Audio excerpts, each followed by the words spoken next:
உருவாக்கியவர். கெடல். கவனவீச்சு கருவியை உருவாக்கியவர் கெடல். வாகனங்களில் 4 முதல் 6 வரையிலான எண்கள் தரப்படுவதற்கான காரணம் கவனவீச்சு. சாப்பிட்டு கொண்டே செய்தித்தாள் படிப்பது என்பது கவன பகுப்பு. கவனமும் கவர்ச்சியும் நாணயத்தின் 2 பக்கங்கள் போன்றவை என்று கூறியவர் மக்டுகல்.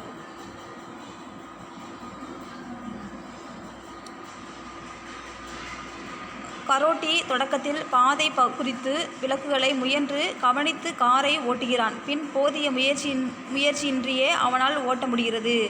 காரோட்டி தொடக்கத்தில் பாதை குறிப்பு விளக்குகளை முயன்று கவனித்து காரை ஓட்டுகிறான். பின் போதிய முயற்சியிலே அவனால் ஓட்ட முடிகிறது.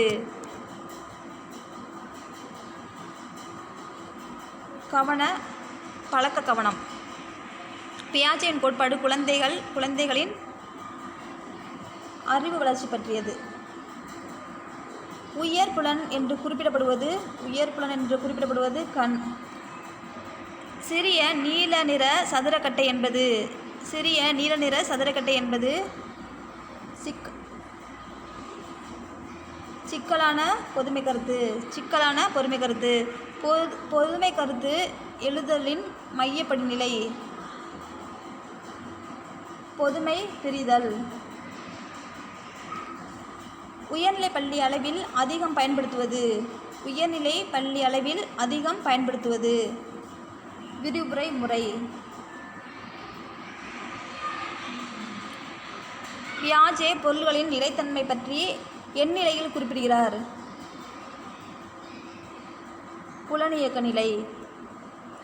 குழந்தை பொருள்களின் மாறாத்தன்மையை பற்றி அறிந்து கொள்ளும் நிலை. குழந்தை பொருள்களின் மாறாத்தன்மை பற்றி அறிந்து கொள்ளும் நிலை பருப்பொருள் நிலை. உரு பின்னணி பற்றி விளக்கியவர் ரூபின். பொதுவான கற்பனை என்பது அழகுணர் கற்பனை. அழகுணர் கற்பனையில் 3 முதல் 6 வயது வரை நீடிக்கும் நிலை பாவன நிலை. அறிவியலில் பயன்படுத்தப்படும் கற்பனை என்பது பயன்வழி கற்பனை. மொழியை பற்றிய நடத்தை கொள்கையை வெளியிட்டவர் ஸ்கின்னர். சிந்தனையின் எல்லையை மொழி நிர்ணயிக்கிறது என கூறியவர் ஓவ். மொழிசார் மனவியல் என்ற சொல்லை பிரபலப்படுத்தியவர் ஆஸ்குட்.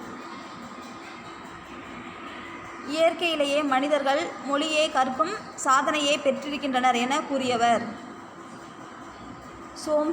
சோம்ஸ்கி. கிளைவழி நிலை என்று எந்நிலையை ஜான் டூயி குறிப்பிடுகிறார்? புதிர் அறிதல். கவனத்தை நிர்ணயிக்கும் அகக்காரணி தேவை. பொதுமை கருத்து உருவாக்கி கொள்ளும் திறன் எப்பருவத்தில் உருவாகிறது? குமரப்பருவம். கற்பனை செய்தல் என்பது பிரச்சனையை தீர்க்க கற்றல். முதிர்ச்சியடைந்த ஒருவனின் கவனவீச்சு 6 to 7. கற்பித்தலில் பொதுமை கருத்து வரைபடங்கள் உருவாக்கும் முறையை உருவாக்கியவர் நோவாக். கவனவீச்சு பரிசோதனை செய்யும் கருவியின் பெயர் டாஸ்டாஸ்கோப் கருவி. அதைவிட உயரமான என்பது பொருள்களின் கூறான தொடர்புகள் பற்றியவை. அறிவின் வாயில்கள் எனப்படுபவை புலன் உறுப்புகள். புலன்காட்சியின் வெளிப்புற காரணி ஒப்புடைமை. புலன்காட்சியின் உட்புற காரணி மனப்பான்மை.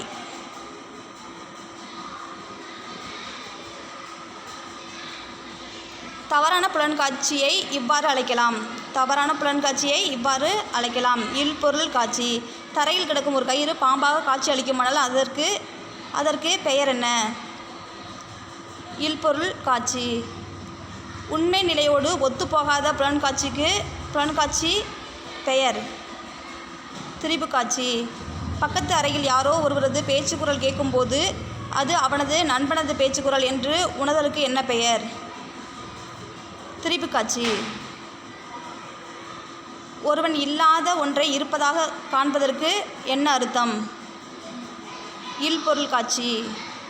ஒருவருடைய அறையில் ஒருவரும் அங்கு இல்லை என்றாலும் யாரோ ஒருவர் இருப்பதாக போன்று பார்த்தல் அதற்கு என்ன பெயர்?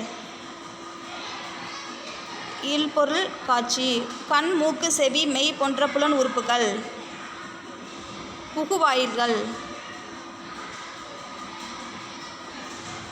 தசைகள் மற்றும் சுரப்பிகள்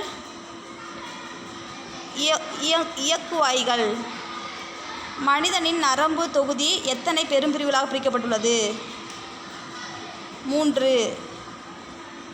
ஆர்வம் என்பது மறைந்திருக்கும் கவனம் ஆர்வத்தின் செயல்வடிவம்.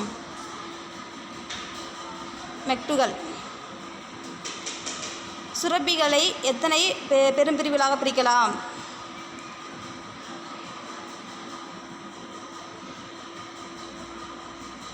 2.